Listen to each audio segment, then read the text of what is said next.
Dugin's left hand. Behind the symbolic and traditional rhetoric, the preferred ideologue of the right and left has an unpopular connection. By Cristian Derosa. Since the ideologue Aleksandr Dugin began to be courted by the right and the left in Brazil, many people who know the doctrines he professes have been scared. After all, he is a former promoter of Aleister Crowley's work in Russia, creator of the Nazi-inspired National Bolshevik Party, son of a KGB agent, and author of the most influential work in the Russian military academy. But this is only what is widely known. Suddenly, this was the man who began to be called upon to talk about tradition, and on whom all the chips seem to be being bid against hegemonic Western globalism. We have already talked about which tradition Dugin is affiliated with, but it's time to be even clearer.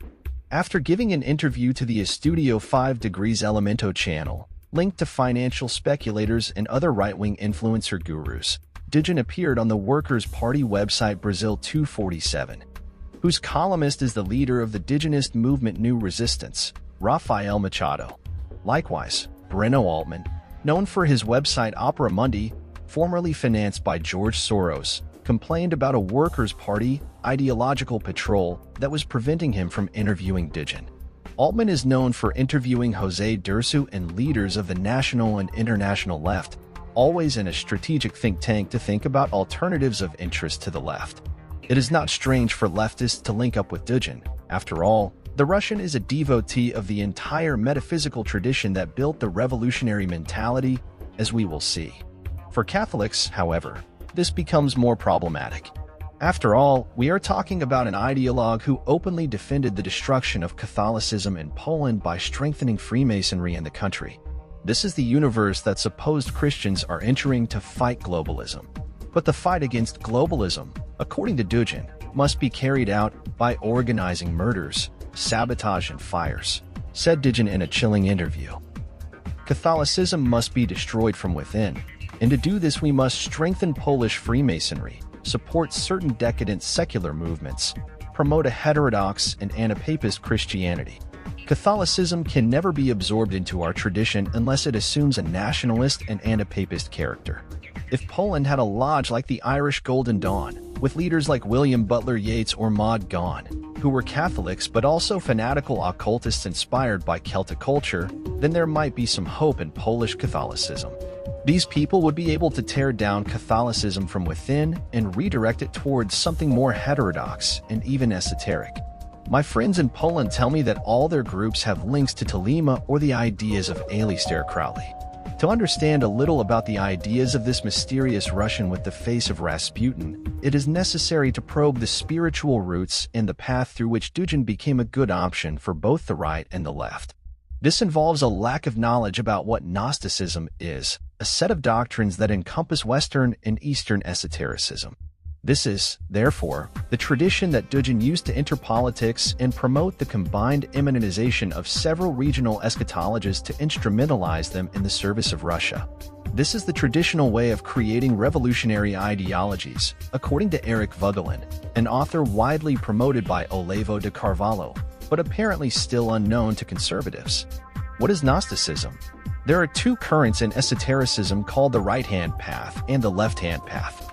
Both are considered branches or paths of the same trunk of Gnosticism, a syncretic current according to which the material universe was created by an imperfect emanation of the supreme God called Demiurge, to imprison man by depriving him of the divine spark, which would make man as God. To free him, the serpent offered the forbidden fruit, disobedience, as a path to achieving gnosis, which is the knowledge of this divine nature in man, the knowledge of good and evil. Therefore, since the main path of gnosis is knowledge, it can be reached through a large number of secret paths, grouped into two main strands, that of the right and left hands. But what do they indicate? The right is the branch of asceticism, that is, the liberation of the material world through its negation. The left, also called via sinistra, is based on the affirmation of everything based on individualistic criteria of use and abuse of the material world with the aim of its destruction. It contains the Satanist doctrines par excellence, based on the principle do what thou wilt. It is the path of esoteric individualism, sexual magic, including drug use and all sorts of sensitive extremes. The right-hand path is defined as a traditional Gnostic current, in the esoteric sense of association with traditional religions, albeit in a Gnostic key, which seeks self-knowledge, self-denial, and asceticism, but also associated with altruistic objectives or supposedly virtuous. Also called white line magicians or white lodge, they include healing practices and protective magic. Despite this, however, the differences are subtle and ambiguous from a Christian point of view. After all, it can be said that globalism, due to its pacifist ideology, would aim for an ascetic method of collectivism against all forms of greed and enrichment, etc., common rhetoric in Marxism. Ecologism also supposedly brings it closer to a naturalistic doctrine, a peaceful neopaganism, the traditional peace and love. This indeed relates to the right-hand path. However, as we know very well, this is deeply misleading, since it is the culture of death that results from the identitarian and deeply individualistic ideologies of feminist theses of globalism. This is evident since both paths seek contact with what occultists such as Kenneth Grant call the individual hidden God, also known as the power of the subconscious, according to Carl Jung. In general, although authors such as René Guénon violently criticized left-hand currents, he himself was part of non-traditional groups, in his sense of the term, in the past, having later reneged and attacked what he considered counter-initiation. The ambiguity of Guénon's condemnation of occultism, however, could be the subject of another article. Therefore, the right-hand path is always a very common disguise for very different practices that, at the very least, serve as a lure for an egocentric search for a personalized spirituality. Even if it is nourished by altruistic marketing on social networks of systemic coaches of the new era, all the spirituality of the new era, which dominates modernity, disguises itself very well with a garment linked to the path of the right hand, with a white thread, hiding under a veil of good vibrations the deep spiritual abyss into which its naive, curious people sink through Orientalist aesthetic exoticisms or scientific rhetorics. Dugin is no different. An example of the left-hand path is Dugin's own former guru, the British wizard Aleister Crowley, initiated in the same Masonic lodge as Guénon, an intriguing coincidence. Crowley advocated practices of sexual magic and even pedophilia, drug abuse, and all sorts of extremes to generate, as he called them, spiritual companions, which in Guénonian jargon can be called psychic residues.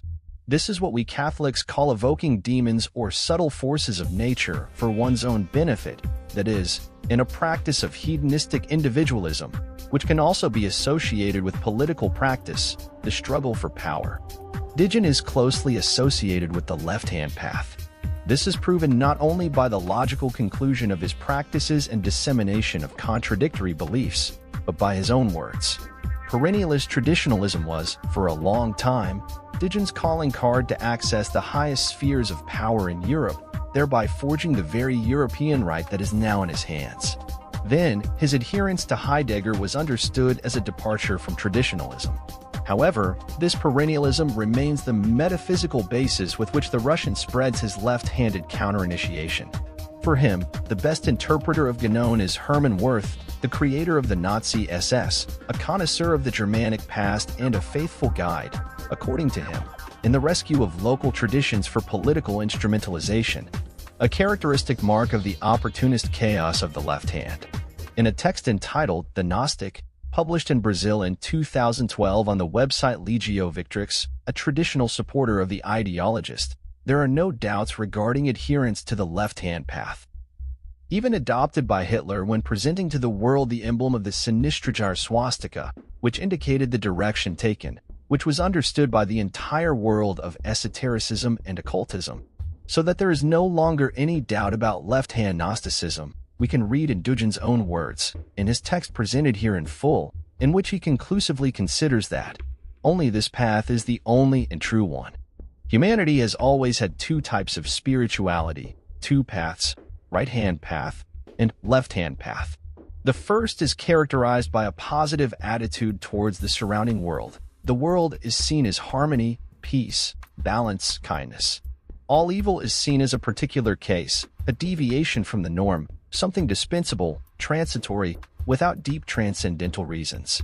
The path of the right is also called the path of milk.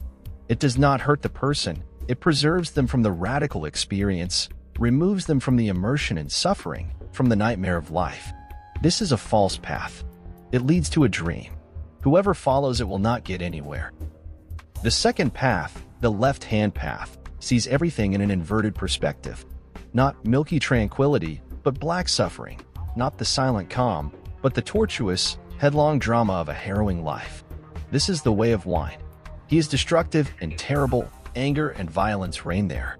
For those who are following this path, all reality is perceived as hell, as ontological exile, as torture, as immersion in the heart of some inconceivable catastrophe originating from the heights of space. If in the first way everything seems so good, in the second, very bad. This path is monstrously difficult, but only this path is true. It is easy to stumble upon it, and it is even easier to perish. It doesn't guarantee anything. He doesn't tempt anyone, but only this path is the only and true one. Whoever follows him will find glory and immortality. Whoever resists will conquer, will receive the prize, which is larger than life. Like every Gnostic, Dugin brings the promise of liberation, which was the basis of Soviet expansionist policy, through the spread of movements such as the Palestine Liberation Organization, the National Liberation Army, and, within Catholic doctrine, theology of liberation. This word, so dear to revolutionaries since the French Revolution, comes from the Gnostic belief itself, in which the serpent is the great symbol of knowledge, the main means of redemption for humanity represented by the enslaved. Imprisoned in this world of illusions, in this matrix. Speaking of the matrix, it is no coincidence that one of the most persuasive slogans among the QAnon right has been the term "Red Pill," in reference to the film and its promise of liberation from the lures of reality. Gnosticism imprinted in the cultural imagination of the West, through popular culture resulting from the slow absorption of Orientalist beliefs, is easily activated by the Duginist seduction that will lead everyone to line up in Prometheus chains in the final conflict that will drag souls to hell, finally seen as liberation from God. We have not forgiven anyone. We have not forgotten anything. We have not been deceived by changes in the social scenario and political actors. We have a very good memory. We have very long arms. We have a very strict tradition. Labyrinths of life, spirals of ideas, vortices of anger. Dugin the Gnostic. The gateway to the Lovecraftian abysmal pit, whose knowledge drives madness, is Gnonism, the studies of comparative religions without a clear criterion, maintained by young people lacking meaning and tradition, fatally led to a simulacrum of tradition that falsifies the true one at the same time. Offer a false benefit, knowledge. It doesn't matter if Dugin is rejected by the so-called Gnonian traditionalists. To allege a disagreement, even a metaphysical one, is to ignore the way in which ideologists act and to ignore the basis of the chaos so blatantly professed, not only by Dugin, but by all who choose evil as a way to stop another evil. This route, whether right hand or left hand, has no return.